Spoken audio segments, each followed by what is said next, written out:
di tengah-tengah kita, lebih utama dari segala sesuatu.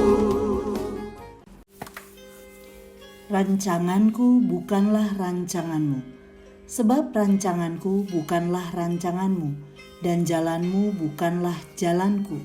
Demikianlah firman Tuhan. Yesaya 55 ayat 8. Sahabat Iktus yang dikasihi Tuhan, sebuah pertanyaan yang sering terlontar yaitu, mengapa Tuhan tidak bertindak seperti yang kita inginkan? Padahal pertanyaan yang seharusnya muncul adalah, mengapa kita tidak bertindak seperti yang Tuhan inginkan? Ketika Tuhan merancangkan masa depan kita, Dia hanya merancangkan yang baik untuk terjadi di dalam hidup kita. Tidak ada sedikit pun rancangannya yang buruk mengenai kita. Pilihan terbaik kita adalah hidup sesuai dengan rancangan Tuhan.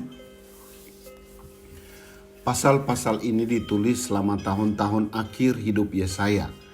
Allah menyatakan nubuat-nubuat ini untuk memberikan pengharapan dan penghiburan kepada umatnya selama mereka tertawan di Babel sesudah zaman Yesaya. Umat Tuhan tidak dapat melepaskan diri dari pertanyaan, mengapa harus berada di pembuangan? Mengapa harus mengalami situasi yang sulit? Ini menunjukkan keterbatasan manusia memahami rancangan Tuhan. Adapun Nabi Yesaya menguraikan rancangan Tuhan demikian. 1. Rancangan Tuhan membawa kepada pertobatan. Ayat 6 dan ayat 7. Baiklah orang fasik meninggalkan jalannya dan orang jahat meninggalkan rancangannya. Baiklah ia kembali kepada Tuhan. Menunjukkan perbedaan mendasar antara rancangan Tuhan dan rancangan manusia. Rancangan manusia bergerak menjauhi Tuhan, sedangkan rancangan Tuhan membawa seseorang berbalik, disebut bertobat dan kembali pada Tuhan. Rancangan yang Tuhan sediakan bagi Israel adalah rancangan untuk kebaikan mereka. Meskipun itu adalah sebuah rancangan yang di dalamnya ada pergumulan dan penderitaan, yakni mereka harus ditawan ke Babel. Namun inilah rencana mulia Tuhan bagi Israel yang hidup menjauh dari Tuhan. Melalui keberadaan Israel di tempat pembuangan, Tuhan menginginkan agar mereka mencari Tuhan dan berseru hanya kepadanya. 2. Rancangan Tuhan memberi keberhasilan. Ayat 10 dan ayat 11. Tetapi ia akan melaksanakan apa yang kukehendaki dan akan berhasil dalam apa yang kusuruhkan kepadanya. Menyatakan keberhasilan dalam rancangannya. Hal yang sama disampaikan oleh Nabi Yeremia mengenai rancangan Tuhan. Bukan rancangan kecelakaan untuk memberikan kepadamu hari depan yang penuh harapan. Manusia hanya memikirkan yang terjadi sekarang, tetapi Tuhan merancang jauh ke depan. Ada banyak hal yang tidak dimengerti oleh Israel ketika Tuhan membuang Israel ke Babel. Namun pada akhirnya, rancangan Tuhan inilah yang terbaik bagi Israel. Ia menyampaikan firman-Nya mengenai datangnya penyelamatan dari Allah kepada umat-Nya. Firman-Nya tidak akan kembali dengan sia-sia. Membuatnya subur dan menumbuhkan tumbuh-tumbuhan, memberi benih kepada penabur dan roti kepada orang yang mau makan. Inilah janji keberhasilan atau kelimpahan di dalam rancangan Tuhan. 3. Rancangan Tuhan mendatangkan damai sejahtera. Ayat 12 dan 13. Sungguh, kamu akan berangkat dengan sukacita dan dihantarkan dengan damai.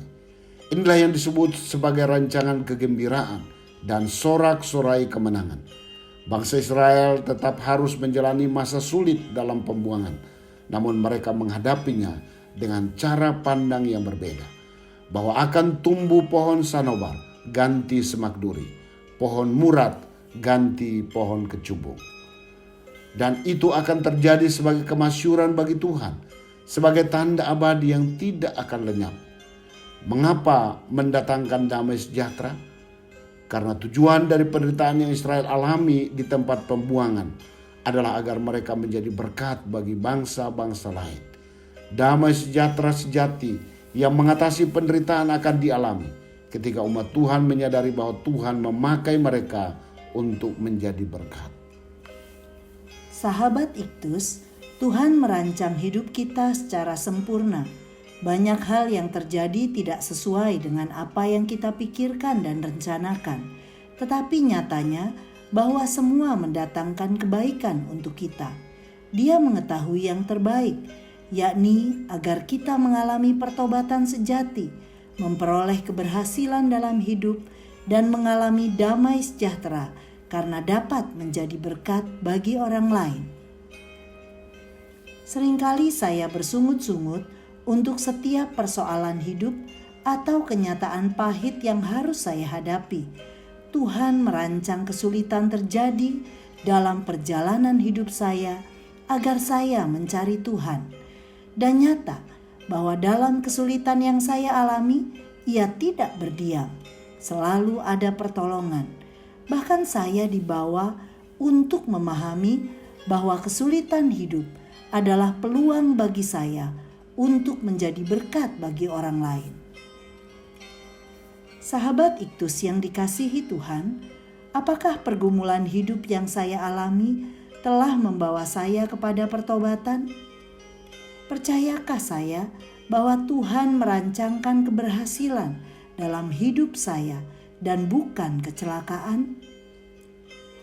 Dapatkah saya memahami bahwa rancangan Tuhan mendatangkan damai sejahtera bagi saya sehingga saya dapat menjadi berkat? Tuhan Yesus, hal yang saya rindukan adalah menjadi semakin dekat denganmu dalam setiap persoalan hidup yang saya alami. Karena saya percaya bahwa tangan-Mu senantiasa menuntun saya untuk mengalami keberhasilan demi keberhasilan sesuai dengan janji-Mu. Bahkan saya bersyukur bahwa Tuhan merancang masa depan saya bukan hanya untuk hidup bagi diri saya sendiri, melainkan bagi orang lain dan bagi bangsa-bangsa. Beri saya mata untuk melihat peluang menjadi berkat di tengah-tengah penderitaan yang saya alami. Amin. Orang yang paling berbahagia adalah orang yang mengerti rancangan Tuhan terhadap dirinya dan mencemplungkan diri ke dalamnya. Kristus ada di tengah-tengah kita, lebih utama dari segala sesuatu. Kristuslah yang harus ku beritakan hingga datang